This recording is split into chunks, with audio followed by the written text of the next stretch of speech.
Assalamualaikum warahmatullahi wabarakatuh. Perkenalkan, nama saya Adisti Pratiwi Abbas, Tambuk P10118210.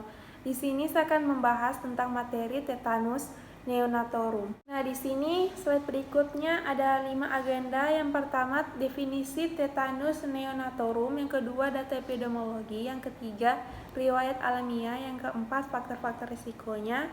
Yang kelima, upaya pencegahan dan penanggulangan tetanus neonatorum. Kemudian slide berikutnya membahas tentang definisi tetanus neonatorum.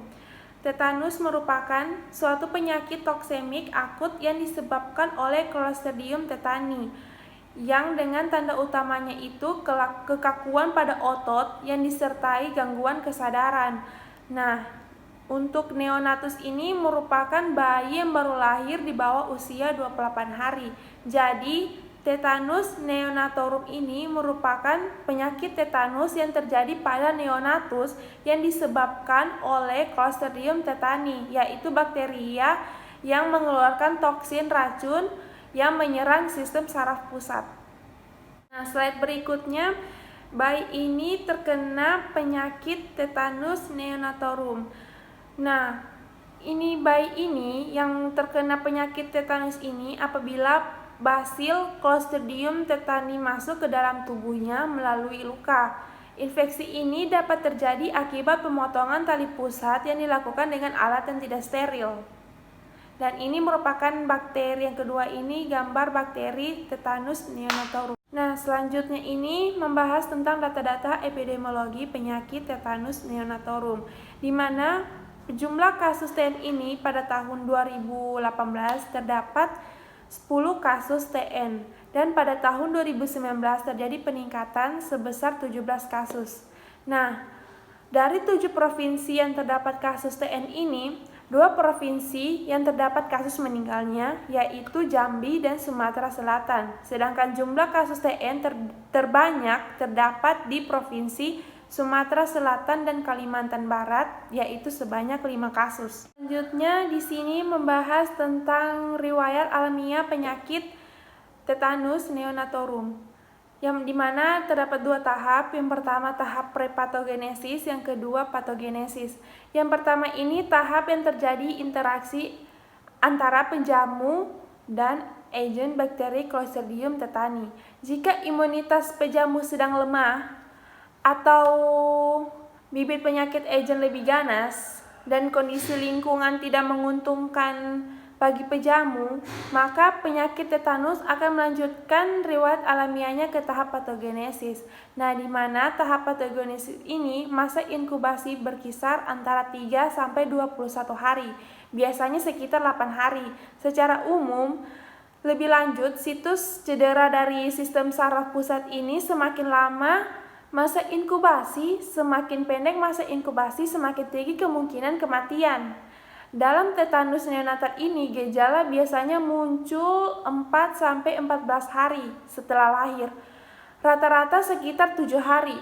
Nah, Clostridium tetani ini biasanya masuk ke dalam tubuh melalui luka.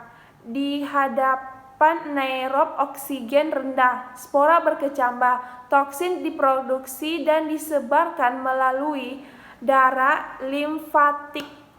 Nah, racun bertindak di beberapa sumsum tulang belakang dan otak dan sistem saraf simpatik. Manifestasi klinis yang khas dari tetanus ini disebabkan ketika toksin tetanus mengganggu pelepasan neurotransmitter, menghambat impuls inhibitor. Hal ini menyebabkan kontraksi otot dilawan dan kejang.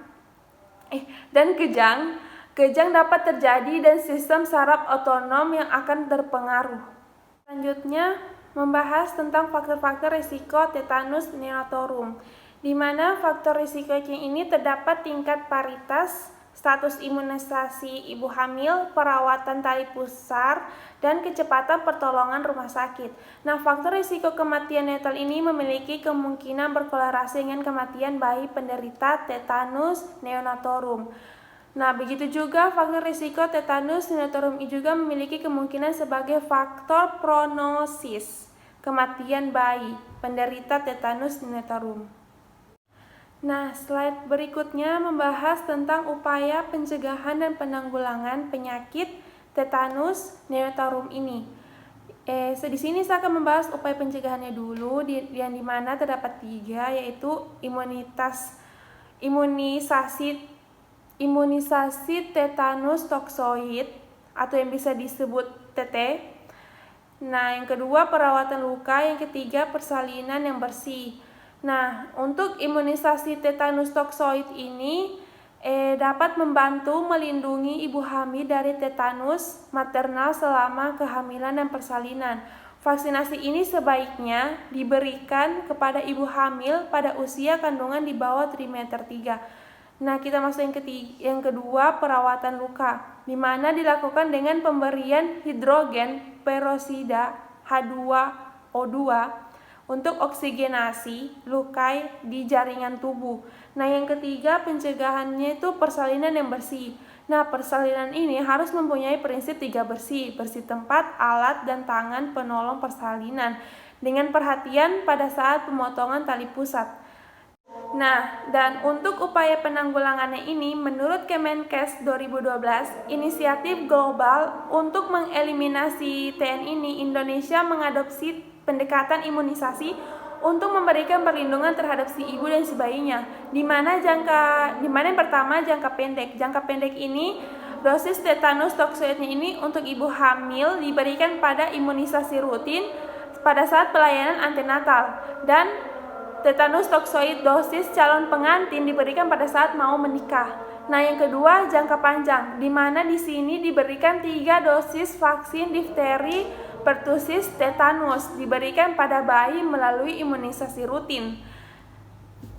Yang ketiga, strategi jangka panjang ETN, eliminasi tetanus neonatorium, telah dilakukan melalui pelayanan dasar pada bayi serta BIAS. BIAS ini bulan imunisasi anak sekolah.